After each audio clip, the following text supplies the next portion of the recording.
Hey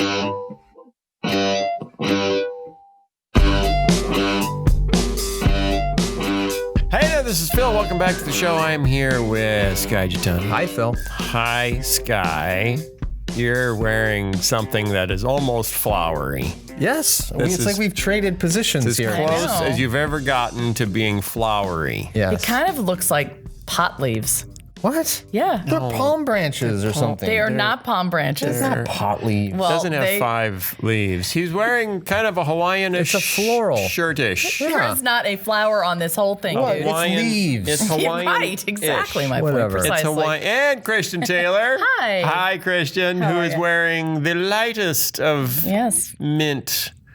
Mint. Mint. It's not mint. It's like The lightest of powder blue. It's like powder. mist. No, it's mist. I like seafoam. The lightest of seafoam. I don't It's know. not green. Hey, it's a podcast. What do you know? Hey, it's a podcast. And we got video. Hey, it's a podcast. So lend an ear. The Phil Fisher podcast starts right here. Oh, we'll talk to Sky, Hi, Phil. who's headed to Florida this afternoon. And Christian, too. Hello. Are you headed to Florida this afternoon? Unfortunately, no. Oh, well. It's kind of hot in Florida right now, you know? Yes, it is. We've got no guest not here for you. It's a potluck podcast. Hey, it's a podcast. So lend an ear. The Phil Fisher podcast starts right here. The Phil Fisher podcast starts right here.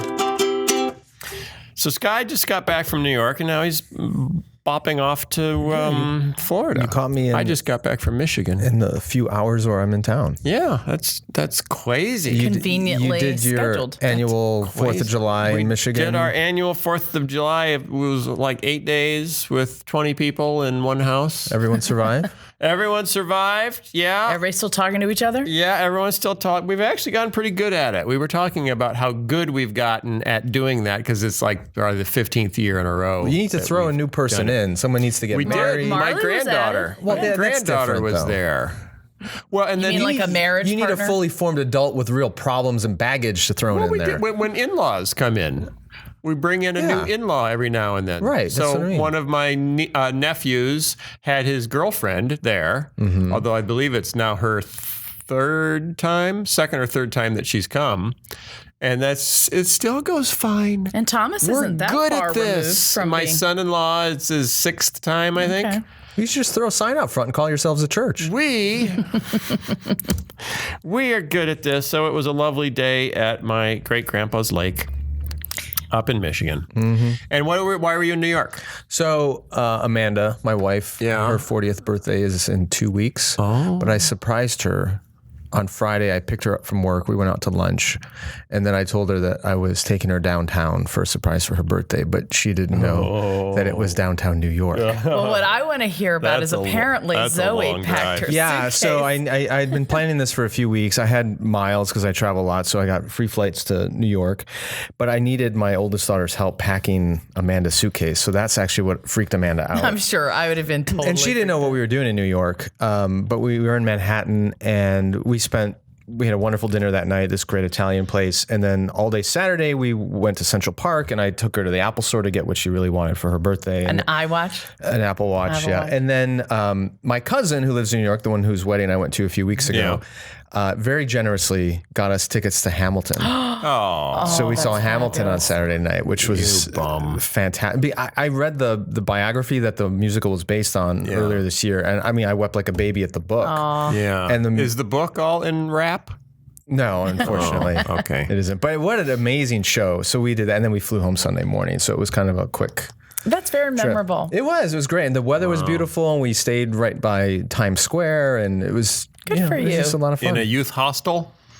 It felt like it at times. It was a hotel that I was a little annoyed with. That I should probably give a negative review to, but it was fine. They fixed We'll it. do that. That's what Jesus would do. I think so. Yeah. But anyway, it was a beautiful time. And my cousin Andy, thank you if you happen to get this for the tickets. I tried to get tickets myself earlier, but they were super expensive. And then I remember Andy telling me he had some connection. So I texted Andy and told him, hey, I'm thinking about taking Amanda, blah, blah, blah. Do you have access to some tickets or whatever? And long story short, he's just like, I'll buy them for you. Aww. And yeah, so it was like amazingly generous of him. And Wow. Well, Okay. I drove with my kids to Michigan a week ago, and we listened to Hamilton in the car. Yeah. Because they'd never heard it before. So, and it's 2.5 hours of music. So it took 2/3 of the trip just to listen to it, and it makes you cry just listening to the music. oh my gosh, it does. And but you should really get. I actually listened to the audiobook of the full biography, which is 36 hours, I think. Wow. But it's such an amazing story. I'm going to do that. It is an amazing. Robert Chernow, I think it's Robert, but Chernow, Chernow, is the Okay, author. I have a question for you. Got to get that book. Wait, I still haven't had my question answered. Oh, what's your question? How did Zoe do packing? She Amanda. did really well. She did? Yeah, Amanda I was mean, like, wow, yeah. surprised. Were there shoes that went with the dress? Things for worked. dinner? She had her Was makeup there- Yeah, I mean, yeah. I think she probably 90% of what she needed was there. I am Okay. definitely impressed. It was 2 nights, right? I mean, it's Yeah. not like we were going for a week Right, somewhere. but you're going out for dinner. You're going to a big show. Yeah, but there's also. How do you guys even know what clothes like currently fit her? Well, I that she would told want to wear? Zoe about this weeks ago, and I Yeah. said just keep an eye on what she's wearing, like some outfits, and then like right. keep track of things, and so she did it right. Good for Zoe. Wow. Okay, your question. I made you forget. My question: If I were going to write a musical like Hamilton about someone who's the equivalent in church history that should be brought to life as a musical, who's the Alexander Hamilton of church history, C.S. Lewis. or a couple Well, of them? Augustine might be. Oh, you're going way back. Way Augustine back. the musical. Augustine, yeah. I mean, he also famously had his temptations. Yeah. What about Thomas Aquinas? I don't know about him Would personally. Luther make a good musical?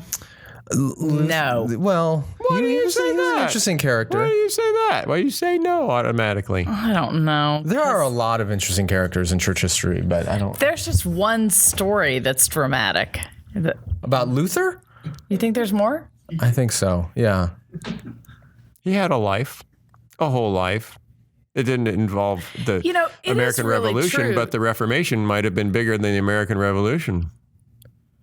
The Reformation, let's begin. The Reformation, look out, sin. We got our mission to convert the Jews. That's from Monty Python. Oh, I was going to say, I was like, are you making that up? No, That's it's, impressive. It's Mel Brooks. Mel Brooks' Yeah. History of the World Part 2. Yeah. Okay. The Inquisition. It's the Spanish I Inquisition. was like, you were blowing me away. I was Thank like, you. wow. No, I'm not blowing you away. That was Mel Brooks blowing you away and me paraphrasing. So you don't know, but you're going to get back to me. Yeah, there's probably a lot of obscure. You know what's interesting is the Treasury Department was, they've been for years trying to get a woman on one of the bills, one of the currencies, and Yeah. the leading contender was to take Alexander Hamilton off of the $10 bill and put a woman there. And since this musical came out and Hamilton has risen in such since prominence, he's cool now. since he's cool again, they've decided to leave him on the $10 bill, and they're putting, is it Harriet Tubman? Who was it that they I picked? think so, yeah. I think it was Harriet Tubman. She's going to be on the $20 bill, so they're getting rid of Jackson. Oh, yeah, Jackson. Good. So anyway, I just So his fans got to write a musical real quick. it is Quick, interesting. quick, write a musical. I read about. I was a history major undergrad. I knew basics about Hamilton, but I'd never read his full life story, like in the biography. And it's one of those stories that you think this has to be fiction because it is so incredible. But what an amazing story and an amazing musical. Anybody who hasn't seen it or listened to it really should. Okay. We've got a new religion. We do? Hamiltonianism. No, a new religion is launching in Louisville, Kentucky. Okay. It's called Dudism. Oh no. That sounds intriguing. Metropolis has Superman, Gotham has Batman, and Louisville has the Dude. Oh, is this from the Big Lebowski? Yes, the fictional character played by Jeff Bridges in the cult comedy The Big Lebowski. Hundreds of Lebowski fans, cleverly dubbed Achievers, will roll into town this weekend, or it was last weekend, I guess, for the 16th annual Lebowski Fest. 16th annual. You're going to have to school me. The Big Lebowski? Yeah. You've never seen The Big No. Lebowski? It's a very popular Coen Brothers movie. Okay, well, can you summarize real quick? Jeff Bridges plays the dude. Okay. Who's kind of a slacker. Okay. A dude. Everyone just calls him the dude. And the story is about him. And He just lives there in a isn't really a town story. There's not a traditional story. What's the conflict? The dude abides. The dude abides. That's what he says. He just lives. Yeah. Abide in the dude, and the dude will abide in you. It involves bowling and some crime Okay. and some gunplay. Okay. And dreams of women in a bowling alley, and John Turturro playing a crazy bowler named Jesus. And Is there a moral to the story? I don't know. Or something you're supposed to walk away It's with? just no. It's just a cult. Anyway, So, but for 16 years, they've had the Big Lebowski Fest. Does it take place in Kentucky? No, I don't think it does. I don't recall. I don't know why. They just started it in Louisville. It is a weekend filled with bowling, trivia, and costume contests to pay homage to the movie. Enter Dudism, a religion based on the Big Lebowski and the mantra of the dude. Oliver Benjamin is the founder of the religion. Oliver Benjamin. Are they really calling it that? This is for real? Dudism. Yeah. And they're saying it's a religion? Yeah. He said in an interview that the movie has more philosophic and religious undertones than you'd expect. You just told me it was about nothing. Well, he says it has more than you expect. I'm not saying it has more than you expect. The movie is a perfect summary and encapsulation of a philosophy that has existed since the dawn of civilization, normally as an antidote to the problems inherent in society. Live and let live. Don't take things so seriously. Turn away from conflict. Don't worry what other people think about you. These ideas are all promoted in the film just as they have been in Epicureanism, Stoicism, early Christianity, Transcendentalism, the hippie movement, etc. Wait, early Christianity? I totally take umbrage Only with early that. Christianity. that's a total That's misrepresentation. fabrication. Live and let live. Yeah, where's that in the Bible? Since creating Dudism in 2005, Benjamin estimates there are more than 450,000 followers worldwide. According to the website, notable Dudist role models include Gandhi, Jesus Christ, and even Louisville native Jennifer Lawrence. Oh, so a girl can be a dudist, Yeah, a girl can be a dudist. not just a dudette. In Benjamin's 12-step dude program, you'll find the basics to embracing Lebowski's lifestyle. The first step is perhaps the most important. Admit that the world has gone crazy. We may be powerless over it, but we can take care of our own private residence. That sounds very irresponsible. The character of the dude may not be perfect, Benjamin said, but he provides perhaps the best answer we have as humans to the problem of social and psychological friction. Okay, what is this guy selling that he's making money off of?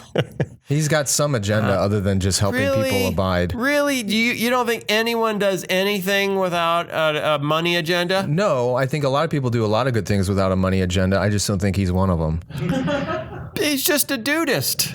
That's all. He's just a happy dudist. He is profiting. He's profiting in some way by The being a dude. dudist. The dude. He sees an opportunity. It could be popularity. Like he could be, Fine, but He goes to these little get-togethers, and he was inspired to formulate it into a 12-step program, which is now spreading. If Jedi can be a religion, dudism can be a religion. everything can be a religion.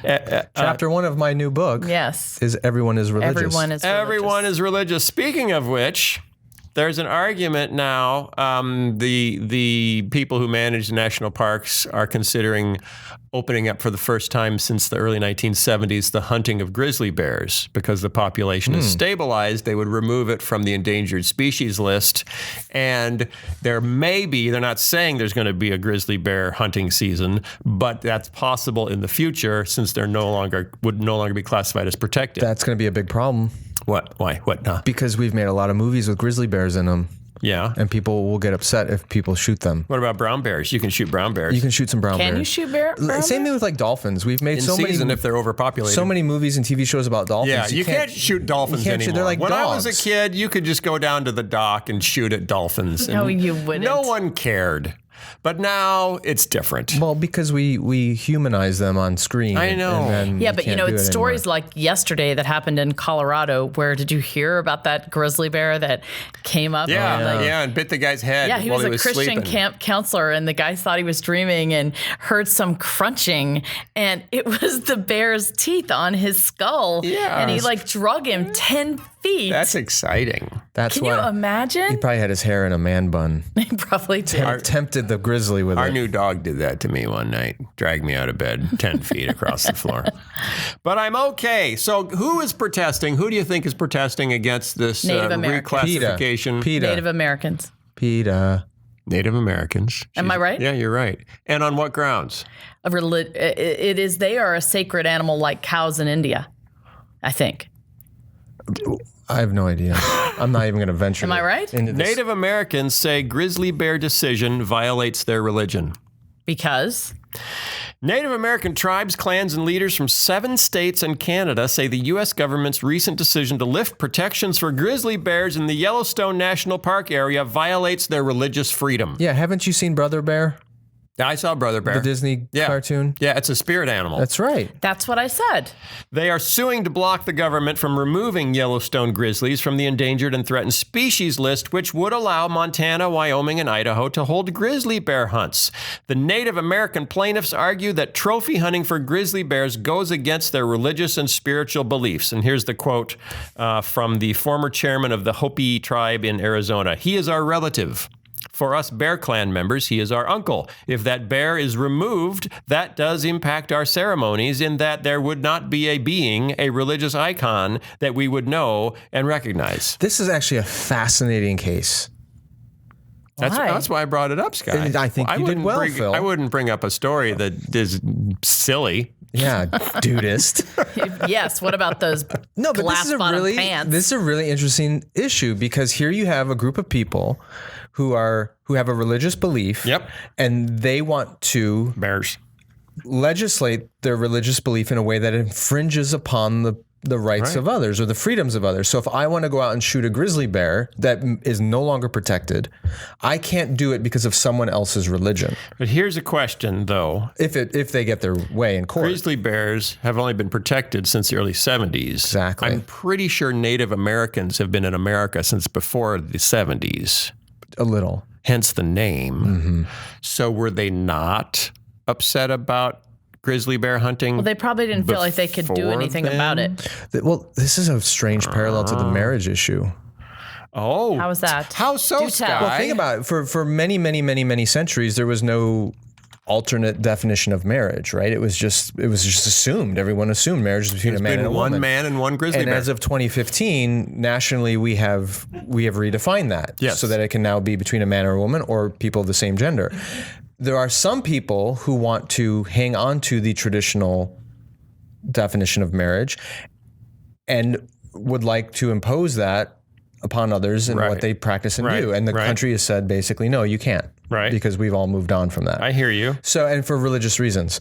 So here we have an example of a law is put in place that protects a species that didn't exist before, and this native population wants to hang on to that. Right. We like this law. We like this because it fits our religious preference. But now the law might go away. So it's a shifting law and religious preference issue. What if you started a religion, say dudism, and you say as part of dudism, you have to wear a grizzly bear pelt? That's part of our religious belief. Mm-hmm. Now, your religious belief is directly in conflict with someone else's religious belief. How does the government isn't set up to adjudicate that. What did they do?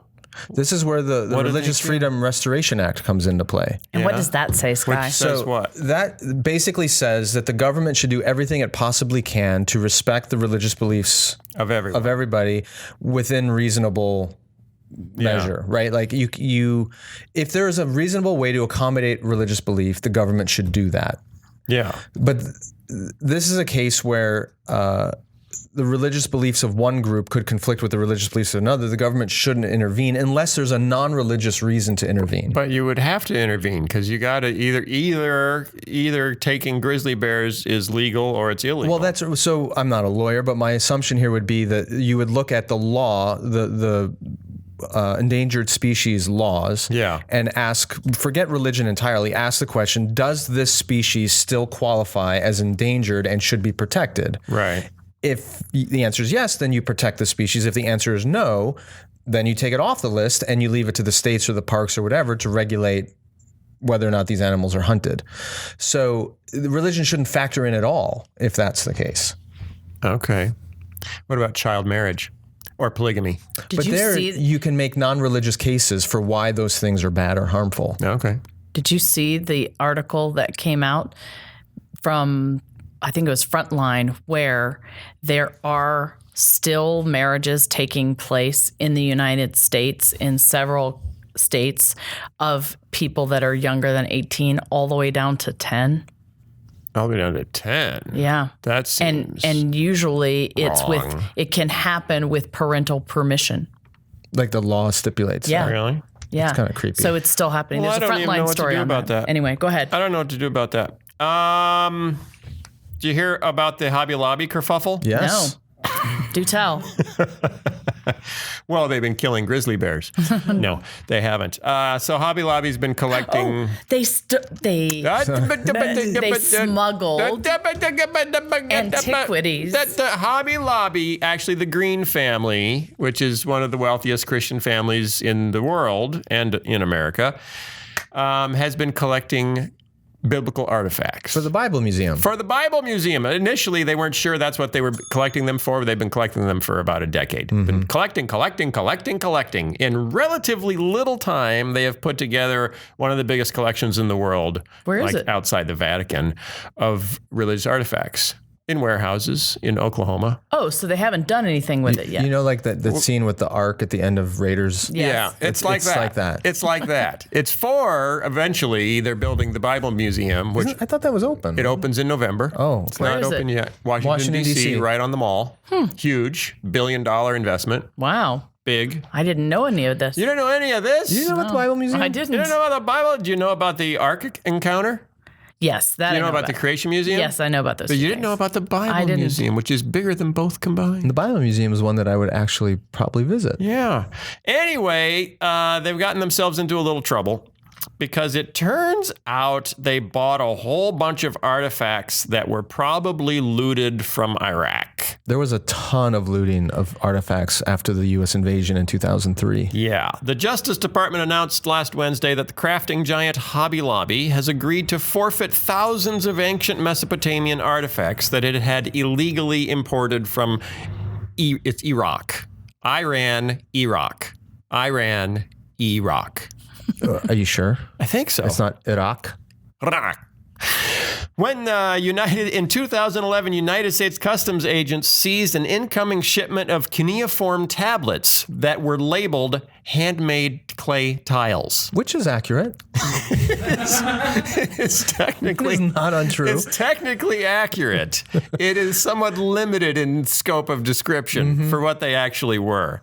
And they were headed for the Hobby Lobby headquarters in Oklahoma City. Hey, we're a home outfitter. Of course we would have clay tiles. That's like describing Donald Trump as... Uh-oh. Maybe you just should stop there. Okay. These tablets formed part of the private collection of biblical artifacts purchased by Hobby Lobby. 40,000 items to date, destined for eventual display at the Museum of the Bible, scheduled to open this November in Washington, D.C., just steps from the National Mall. Green and his partners had been given clear guidelines by the antiquities law expert Patty Gerstenblith. If your last name is Gerstenblith, you should probably be an antiquities expert, You should. don't you think? But Patty? Really? Patty, Not yeah, like that's Patricia? that's unfortunate. She married into the antiquities business. She says, I read them the Riot Act. Nevertheless, they proceeded to purchase artifacts of dubious origin from unscrupulous sellers. It's getting more and more James Bond, It's just Indiana Jones. Like the beginning of Aladdin. And then imported them from Israel and the United Arab Emirates with falsified documentation designed to avoid customs inspection. So whose head's going to roll for this? That doesn't make your Bible museum look very good. Sure doesn't. This is the New York Times uncovered the story. So let me ask you, Yeah. my mind is still on there's a Bible museum in Washington, D.C. Were there any protests about this Bible museum? There were people that were concerned about it, but it's private. So what can you do? It's just like you could build there's a Holocaust museum in Washington, D.C. You can build a museum of anything, anywhere. But when you think about it, the Indiana Jones movies, which are great movies, obviously fictitious, but it's all about illegal. Are you sure? It's all about illegal acquisition of artifacts. Yeah, it is. He goes right into that cave and he grabs that gold idol, and the indigenous people are protesting, saying, "That's our gold idol. Yeah. That's our." And he says, "I don't care. I don't care. I'm the white man. I get to take your stuff." And he's only slightly morally better than the other guy because the other guy's French. Right. Yeah. Right. Or what about the Nazi? Same thing. Are they gonna get their money back? Who?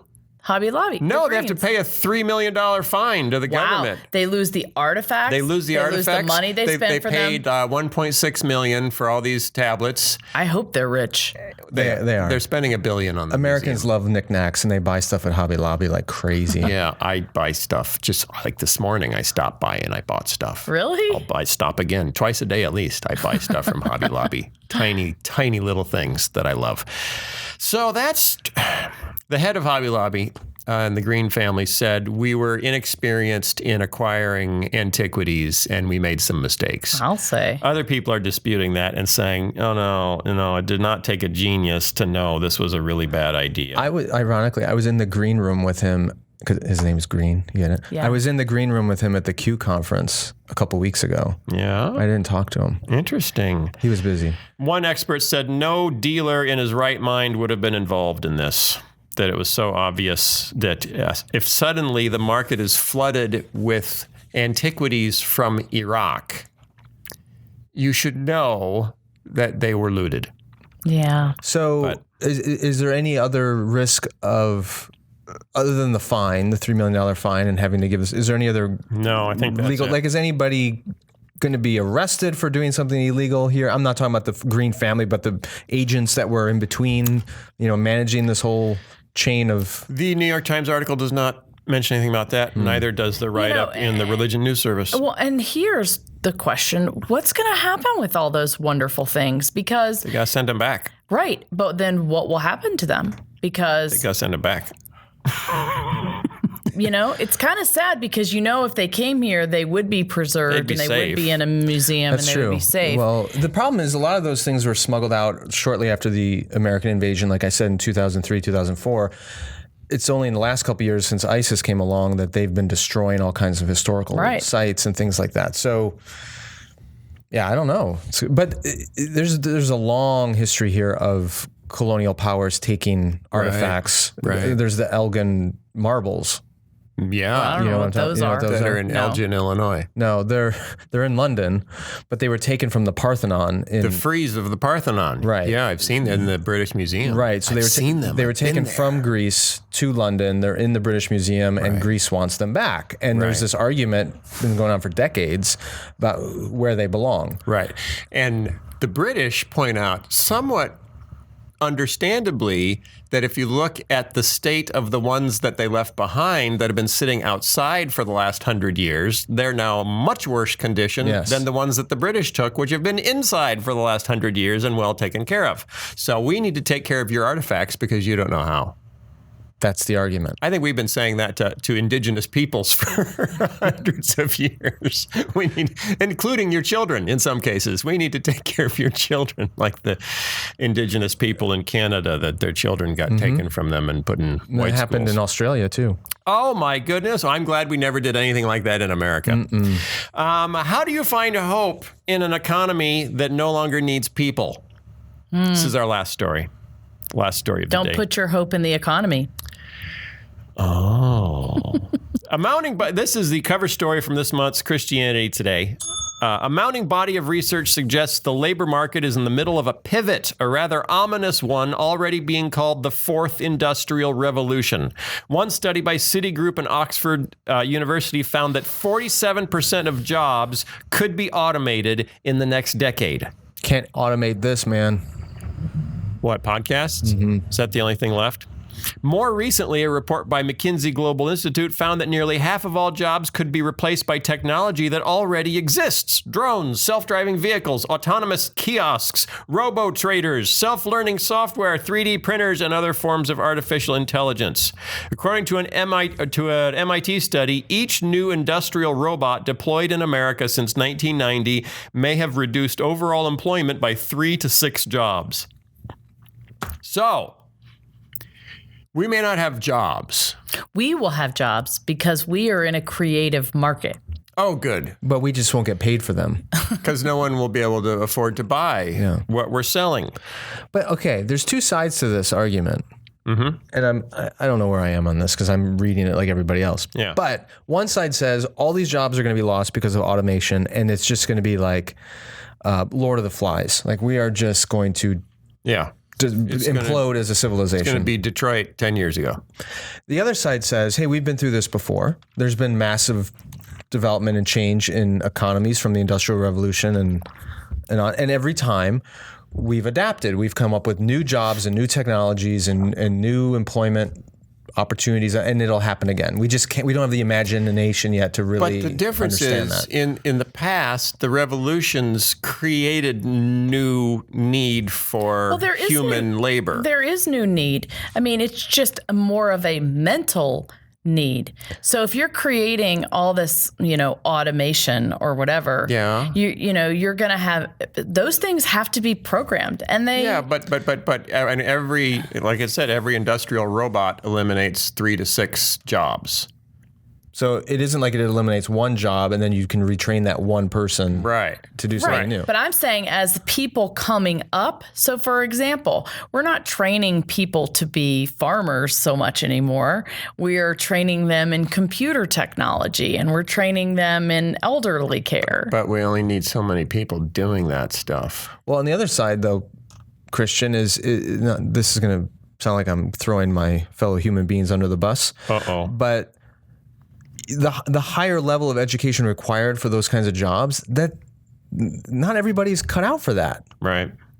Like manual labor requires a different form of intelligence than skilled labor. Recently written in Harvard Business Review, we will soon be looking at hordes of citizens with zero economic value. I think I see them weekly.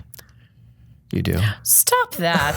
You're saying. Behave yourself. What? There's a lot of people There's a lot of people who don't contribute anything economically.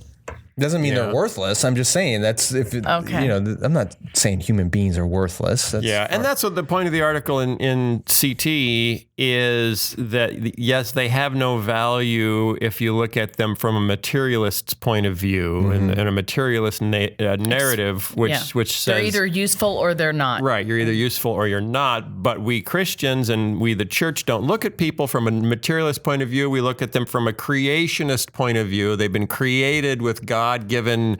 We're made in the image of God. We have inherent value. We have inherent contributions that are relational and creative, that are given by God. I think there's, and I get that, and I think we, of course, need to look at people with God-given value. The question still remains, what are they going to do for a living? So this is going to be interesting because it means in the coming decades, the church in North America is going to face a dilemma between its two gods. Ooh. Do we really believe in the almighty creator, or do we really believe in the almighty market? Yeah. Because the almighty market is going to come along and say, just through economic progress, that there's a whole bunch of people that don't have any value. Yeah. And what are we going to do with them? And our Christian values, the almighty creator, are going to say, no, they have inherent value. And should we actually intentionally constrain and retard economic progress in order to keep people employed, right, and give them dignity? Or do you say, no, let the almighty market do whatever it wants, and it will choose winners and losers, and that's that's been actually a dilemma for centuries. But is it even possible to constrain the market that way without having to go with extreme forms of protectionism? Because just because you're constraining your market doesn't mean China is constraining their market. Look, here's the deal. What's change the deal? and evolution of things is going to happen, whether it's the market or anything else. There's nothing you can't stop a tidal wave. And so this is sort of this wave of change. The question is, how are we going to adapt and rethink about it? And and understand our own worth and value is not necessarily in what we do. Well, here's an example, though, Christian, to get kind of economic on you. You're right. You're not going to stop the progress of these things. It reminds me a little bit about what some environmentalists are trying to do with carbon offsets and things like that. What you can do is say to an industry, okay, if you are going to automate, industry B, and you're going to put all these machines and displace all these people, then we as a government are going to tax you at a very high rate so that we can then take that revenue and employ it in retraining all the people that are being displaced. To do what? To do whatever Obama said it was green jobs, or someone else says it's, there's a huge market now for elder care as baby boomers reach, those kinds of things. So there are economic strings you can pull to say, you don't just have unfettered progress that just displaces people, but you say in the process of growing these new industries, we are also going to make sure there is revenue created that is directed toward the people who will be displaced by it. That's what government can do. The right says, no, the government should stay out of it completely and just let the markets do it themselves. They will self-regulate. The left says absolutely the opposite, which is the government should regulate everything to the smallest degree, which is essentially socialism. And somewhere in between is what most nations choose. So that's the dilemma. It isn't about stopping the progress or not stopping it. It's how well do you manage it. What do you think about the idea of a living wage or an income, a living income where there's a universal income guaranteed to everyone so that they can live even if they have no work to do? Because that's coming up more and more. Yeah, I think that will never happen. I think it's a little bit naive.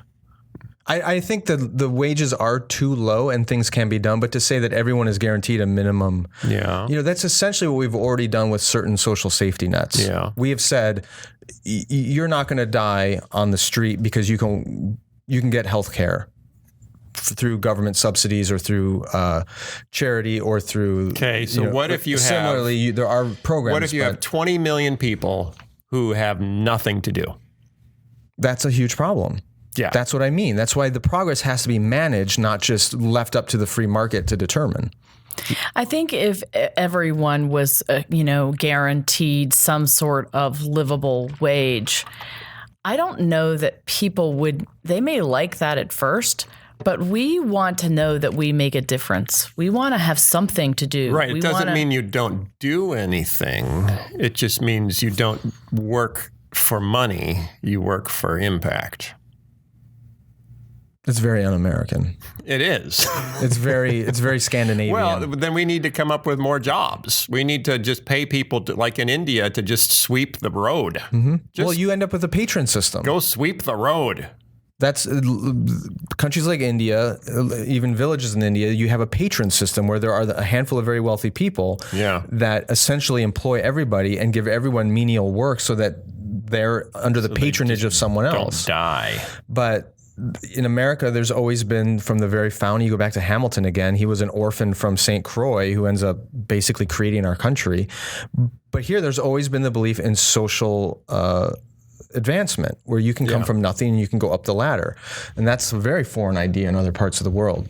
But it's because there were opportunities. And we've always had frontier, we've had, go west, young man, create your own future, develop your own industry. We are the most entrepreneurial society in the world. And that's what's worrying some people about the automation now is, will this throw cold water on that?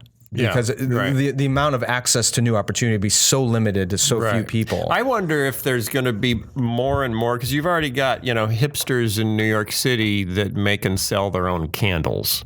And it's the gig economy. Yeah, my sister was talking about, going to a little market where they were just kind of the silliest things that you can buy at Walmart for a nickel were being handmade by hipsters in Brooklyn and sold for $6, $8, $10. I'm just wondering if rather than made in America, if made by humans is the next badge of honor that big, and we develop an economy of, I only shop made by human. Everything I eat was raised by. So we've got all these. You can have artisanal cheese and artisanal socks and artisanal eyeglasses, and everyone's making handmade stuff, even in big cities, because they just want to go back to making stuff. Do more and more people? Are there two different economies? There's the economy of the dollar store, which is thriving, by the way. It's the only segment of retail that's growing, are dollar stores. And then there's the economy of craft beer and craft cheese and craft bicycles and craft watches made by Shinola in Detroit and craft everything. The question is, are there enough people who actually have money to overpay for the craft economy to keep artisans? Jack White just opened in Detroit a actual new record pressing plant. Yeah. Which no one... He is all about that. Yeah. And so now he's employing 20 or 30 people, and they could be doing it with more automated machines. So it'd employ 5 people, but he doesn't like that idea. He wants people actually putting the slugs and melting it. That's a great example of things working at their best, which is innovative people coming up and choosing willingly to not automate because they're trying to think about what's not only creates the best product, but what's best for human flourishing. Well, and ultimately, what is at the end result of those choices of big business? It truly is the almighty dollar. And the question is, what are we going to value? What is at the core of being, American or being human? Is it that we make the most money, or is it that we treat others as we would want to be treated? And I think that's kind of the place where we are, Well, if we want to take the lead of our current president. Yeah, don't go there. His whole life is not about treating others like you want to be treated, but maybe that won't affect how we think as a culture. I don't know. Well, I think it's going to take individuals like Jack White, stepping up to do things differently. And also, makes me think of, shop small. People are really pushing, buy made in America products or shop in your little downtown. It's going to be the same thing. Like, think about the people that, I agree. But then we're all hypocrites at the same time because we're buying everything that's made. I'm sure we all buy things on Amazon, and yet Amazon is probably responsible for displacing more retail jobs than anything else out there. So because the convenience is so that is true. Or look at Uber and Lyft and these ride services that are putting cab drivers out of business. That's true.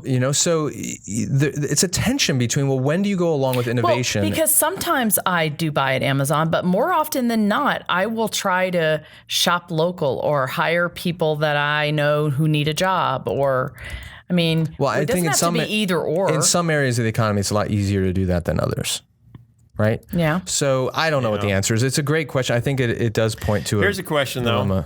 There's a question. When are we going to be done? And we need to wrap this up because you have to leave. What can the church do? What's the role of the church in a society that is an extreme, and this is going out probably 10, 15 years.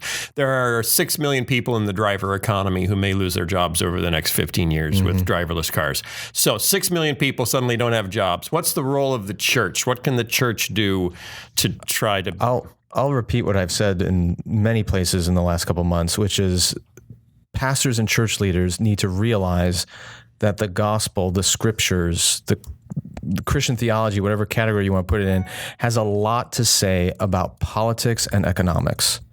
And we are just not talking about it. We're not discipling people in what does it mean to be a Christian and live in a pluralistic society in which we have some voice because it's a democracy in where things go.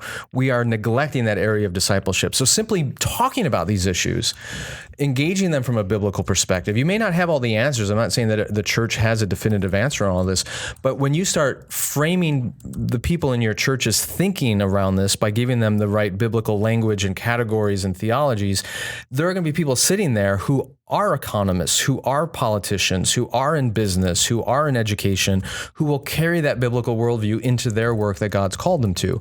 But what we've essentially said in much of the American church is your spirituality is a private thing that maybe engages you and your immediate household. Yeah. And your sexuality. That's about it. Yeah. But everything else, it's just, we don't talk about it. Right. And so what we are called to do is not solve the problems. We're called to disciple the people who will solve the problems. Right. There's a church in Minneapolis. We met the guy when we were down in Austin who's started a little multi-site church that meets in coffee shops. But the interesting twist of it, and they have, I think, 3 or 4 locations right now, they meet in coffee shops. The interesting twist is they own the coffee shop that they meet in. Each site actually has to start a coffee shop Right. and then employ people in the coffee shop and then fund the church through the profits of the coffee shop. Which is an interesting model. Say, okay, if you want to start a church, you also need to create jobs. Which is how it happens overseas. I mean, and you see this in the book of Acts with Lydia, right? She was a seller of purple cloth, and the church met in her home because they had a sustainable economic... She was the engine. Right. Lydia is our engine. So that's what happens in a lot of places overseas is if you want a church, you need to find a patron or have an economic model that allows it to support itself. To boil all that down, losing your job and having nothing to do attacks, it puts you in a place of fear. Yeah. Who am I and what worth and value do I have and how am I going to survive? Right. And, we as Americans, our religion is we are worthwhile because of what we do, or we are taken care of because of how much money we have. And I really feel like that all needs to be unlearned. And like Sky says, we need to disciple, the church needs to disciple us, and we need to disciple one another to understand that we've bought a bill of goods that is not based on the truth. It's not the gospel. Amen. Seems like there will be a lot of people that have to lead much more simple lives. Because what we've been sold, that you want the biggest house you can afford with the highest standard of living you can afford, it's going to be achievable by fewer and fewer people. That's one factor. The other side of it is that we need to disciple the people who do have that kind of wealth. Yeah. To think through what are you going to do with it? And I don't mean just in a charitable way, but how are you going to invest that wealth to create jobs, to create industries and businesses that will bring other people into flourishing. So when you have that choice between automating everything or actually employing more people, though they are more expensive, how do you think Christianly about what route to take? Right. Not just based on what's best for the bottom line, but what's best for the community. Right. So Christians with wealth have an enormous role to play here, but we need to disciple them in thinking through these things well. All right, I got to wrap it up. Are you worried about automation destroying jobs all across our nation? And do you get your stuff from Amazon? And do you get all your nutrition from Cinnabon? Well, would you like to take a grizzly bear and hand carve something for you to wear? But the Native Americans, it seems like they care, and they don't want you to touch that He's bear. He's finding himself very funny. I like where this is going, pal. So if you've got a grizzly bear hide, all I can say is the dude abides. Oh my. So stock up on some handmade soaps and cheeses, 'cause then you'll be more like Jesus. Hey, take care of your neighbors. Love each other. Buy Sky's book. Buy my book. Hire Christian to make funny voices, and support us on patreon.com/Phil Vischer. Thank you very much for your help, and we will see you guys next week. Bye, everybody. See you guys. Bye. The Phil Vischer Podcast is produced by Phil Vischer Enterprises and recorded live at Jellyfish Lab Studios. This episode was edited by Jason Rugg and was fact-checked by absolutely no one. For more information, go to philvischer.com.